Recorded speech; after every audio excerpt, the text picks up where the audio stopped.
Hello friends, welcome to zoology Shiksha. आशा करती हूँ आप सब अच्छे होंगे। तो इस वीडियो में हम डिस्कस करेंगे इनेट इम्यूनिटी के बारे में। तो इनेट इम्यूनिटी क्या है? तो इनेट इम्यूनिटी को इनबॉर्न इम्यूनिटी भी बोलते हैं। इनबॉर्न यानी कि जो इम्यून जन्म से पहले ही हमारी बॉडी में प्रेजेंट होती है, उसको इनबॉर्न या फिर इनेट इम्यूनिटी बोलते हैं। जो इनेट इम्यूनिटी है, ये हम जब पैदा होते हैं उससे पहले ही हमारी बॉडी में के अंदर प्रेजेंट होता है इनेट इम्यूनिटी। इसलिए जो न्यूबॉर्न बेबी जब बार्थ करते हैं, बार्थ करने के बाद उसकी बॉडी में कौन इम्यूनिटी प्रोटेक्ट करती है? कोई भी माइक्रो ऑर्गेनिज्म के अगेंस्ट में ये इनेट इम्यूनिटी है, उसकी बॉडी को प्रोटेक्ट करती है, जो कि जन्म से पहले ही उसकी बॉडी में प्रेजेंट होती है इनेट इम्यूनिटी। इसलिए इसको इनबॉर्न इम्यूनिटी भी बोलते हैं। एक्ट इन मिनट, तो ये जो innate immunity act in minute काम करती है। यानी कि जब कोई भी माइक्रो ऑर्गेनिज्म या फिर कोई भी पैथोजन हमारी बॉडी के अंदर एंटर करती है, तो वो माइक्रो ऑर्गेनिज्म को 1 मिनट में ही उसको किल करके हमारी बॉडी को प्रोटेक्ट करती है। क्योंकि ये जो इनेट इम्यूनिटी हमारी बॉडी के अंदर प्रेजेंट होती है, जन्म से पहले ही हमारी बॉडी के अंदर प्रेजेंट होती है। इसलिए कोई भी माइक्रो ऑर्गेनिज्म को जब हमारी बॉडी के अंदर एंटर करती है, तो उस माइक्रो ऑर्गेनिज्म को वो किल कर देती है इन मिनट में। और ये जो इनेट इम्यूनिटी हमारे बॉडी के अंदर कोई भी माइक्रो ऑर्गेनिज्म प्रेजेंट हो या ना हो, ये इनेट इम्यूनिटी हमारे बॉडी के अंदर हमेशा प्रेजेंट रहती है। यानी कि लाइफ टाइम ये इनेट इम्यूनिटी प्रेजेंट रहती है और कोई भी माइक्रो ऑर्गेनिज्म के अगेंस्ट में फाइट करके हमारी बॉडी को प्रोटेक्ट करती है। Present first line of defence, ये जो इनेट इम्यूनिटी मेनली कहाँ पे प्रेजेंट होती है? हमारी बॉडी के जो फर्स्ट लाइन में प्रेजेंट होती है। फर्स्ट लाइन यानी कि हमारी बॉडी की जो आउटर एक्सटर्नल पार्ट में प्रेजेंट होती है। जैसे कि स्किन में प्रेजेंट होती है इनेट इम्यूनिटी। स्किन क्या है? स्किन हमारी बॉडी का आउटर कवरिंग है, जो कि हमारी बॉडी को मेनली प्रोटेक्ट करके रखती है। तो skin as a first line of defence की तरह एक्ट करती है हमारी बॉडी में। अगर कोई भी माइक्रो ऑर्गेनिज्म हमारी स्किन के थ्रू एंटर करना चाहती है, वो माइक्रो ऑर्गेनिज्म के अगेंस्ट में as a first line of defence की तरह एक्ट करती है और कोई भी माइक्रो ऑर्गेनिज्म को स्किन के अंदर एंटर करने नहीं देता, वो वहां से ही किल कर देती है, जो कि इनेट इम्यूनिटी का ही एक पार्ट है। तो स्किन के अंदर एक म्यूकस मेम्ब्रेन सिक्रेट होती है, जो कि इनेट इम्यूनिटी है। तो वो म्यूकस मेम्ब्रेन वो माइक्रो ऑर्गेनिज्म को ट्रैप कर लेती है और स्किन के अंदर एंटर करने नहीं देती। देन हमारी एक्सटर्नल पार्ट में और क्या क्या पार्ट होती है जिसमें इनेट इम्यूनिटी है? जैसे कि स्किन में म्यूकस मेम्ब्रेन होती है। देन हमारी जो माउथ में सलेवा प्रेजेंट होती है, वो भी इनेट इम्यूनिटी है, जो कि कोई भी माइक्रो ऑर्गेनिज्म एंटर करनी चाहती है, चाहे वो फूड के थ्रू या फिर वाटर के थ्रू, वो माइक्रो ऑर्गेनिज्म को किल कर दे। सलेवा है, सलेवा में इनेट इम्यूनिटी प्रेजेंट होती है। देन जो म्यूकस मेम्ब्रेन होती है, डाइजेस्टिव ट्रैक्ट में हो गया, या फिर नोज की जो इनर लाइनिंग में म्यूकस मेम्ब्रेन प्रेजेंट होती है, वो भी इनेट इम्यूनिटी है, जो कि अगर कोई भी एयर के थ्रू डस्ट पार्टिकल एंटर होती है, माइक्रो ऑर्गेनिज्म एंटर होती है, तो वो म्यूकस मेम्ब्रेन डस्ट पार्टिकल को ट्रैप कर देती है और हमारी बॉडी के अंदर एंटर करने नहीं देती।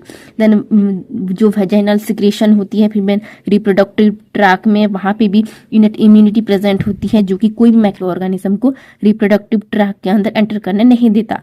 ये सब इनेट इम्यूनिटी है, जो कि हमारी एक्सटर्नल पार्ट में प्रेजेंट होती है और ये फर्स्ट लाइन ऑफ डिफेंस की तरह एक्ट करती है और कोई भी माइक्रो ऑर्गेनिज्म को हमारी बॉडी के अंदर एंटर करने नहीं देता, फास्ट ही वो किल कर देती है और हमारी बॉडी को प्रोटेक्ट करती है। इनेट इम्यूनिटी नॉन स्पेसिफिक है। नॉन स्पेसिफिक यानी कि innate immunity particular micro organism को किल नहीं करता।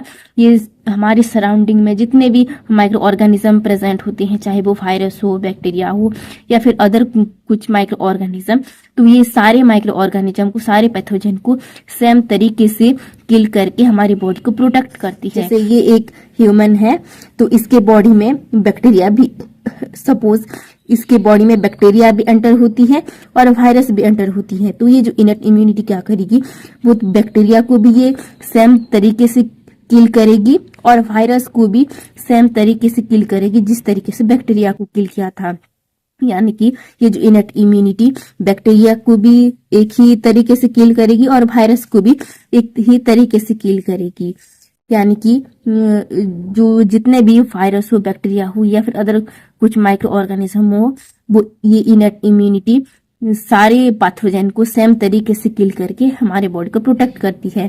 इनएट इम्यूनिटी पर्टिकुलर माइक्रो ऑर्गेनिज्म को किल नहीं करता, जैसे कि बैक्टीरिया को किल किया और वायरस को छोड़ दिया, ऐसा नहीं करती। ये इनएट इम्यूनिटी सारे पैथोजन को सेम तरीके से किल करके हमारी बॉडी को प्रोटेक्ट करती है। इसलिए इसको नॉन स्पेसिफिक बोलते हैं, यानी कि स्पेसिफिक कोई भी पर्टिकुलर माइक्रो ऑर्गेनिज्म के लिए स्पेसिफिक नहीं होती। इनहेरिट फ्रॉम पेरेंट्स, तो ये जो इनएट इम्यूनिटी कहाँ से आती, कहाँ से ट्रांसफर होती है? इनहेरिट फ्रॉम पेरेंट्स से आती है, यानी कि जब मदर के यूटेरस में फीटस की डेवलपमेंट होती है तभी से ही ये जो इनएट इम्यूनिटी मदर से ये जो इनएट इम्यूनिटी मदर से प्लासेंटा के थ्रू फीटस में ट्रांसफर होती है, यानी कि ये इनहेरिट होती है पेरेंट्स से, यानी कि पेरेंट मदर से फीटस के बॉडी में ट्रांसफर होती है इनएट इम्यूनिटी। इसलिए ये इनएट इम्यूनिटी हमारी बॉडी में लाइफ टाइम तक रहती है और कोई भी माइक्रो ऑर्गेनिज्म को फास्ट रिएक्शन शो करती है, क्योंकि ये जो इम्यूनिटी हमारी बॉडी के अंदर कोई भी माइक्रो ऑर्गेनिज्म प्रेजेंट हो या ना हो, हमारी बॉडी में हमेशा प्रेजेंट रहती है, लाइफ टाइम तक प्रेजेंट रहती है इनएट इम्यूनिटी। देन ये जो इनएट इम्यूनिटी की एग्जाम्पल कौन कौन सी होती है, यानी कि कहाँ पे ये प्रेजेंट होती है? फर्स्ट तो स्किन हमारी बॉडी का प्रोटेक्टिव कवरिंग है, तो स्किन में इनएट इम्यूनिटी प्रेजेंट होती है जो कि कोई भी पैथोजन के अगेंस्ट में फास्ट रिएक्शन शो करती है और कोई भी माइक्रो ऑर्गेनिज्म को स्किन के थ्रू एंटर करने नहीं देती। सलेवा में प्रेजेंट होती है, सलेवा के अंदर एक एंजाइम प्रेजेंट होती है जिसको बैक्टीरियोलाइटिक एंजाइम बोलते हैं। तो सलेवा भी इनएट इम्यूनिटी है जो कि फूड की या फिर वाटर के थ्रू कोई भी माइक्रो ऑर्गेनिज्म एंटर करनी चाहती है तो सलेवा के थ्रू वो किल हो जाती है। देन म्यूकस मेम्ब्रेन कहाँ पे प्रेजेंट होती है? मेनली नोज में प्रेजेंट होती है। नोज की जो इनर लाइनिंग में म्यूकस सीक्रेट होती है जो क्या करती है, अगर एयर के थ्रू कोई भी डस्ट पार्टिकल हमारी नोज में एंटर करती है तो ये म्यूकस मेम्ब्रेन ट्रैप कर लेती है डस्ट पार्टिकल को और एयर के थ्रू कोई भी डस्ट पार्टिकल को एंटर करने नहीं देती। Then vaginal secretion, female reproductive tract में जो वेजाइना सिक्रेशन होती है वो भी इम्यूनिटी इनएट इम्यूनिटी है जो कि कोई भी माइक्रो ऑर्गेनिज्म को ट्रैक के अंदर एंटर करने नहीं देती। तो ये सब इनएट इम्यूनिटी का ही एग्जाम्पल है। अगर आपको ये वीडियो अच्छा लगा तो please like share and subscribe जरूर करें। Thank you watching my video.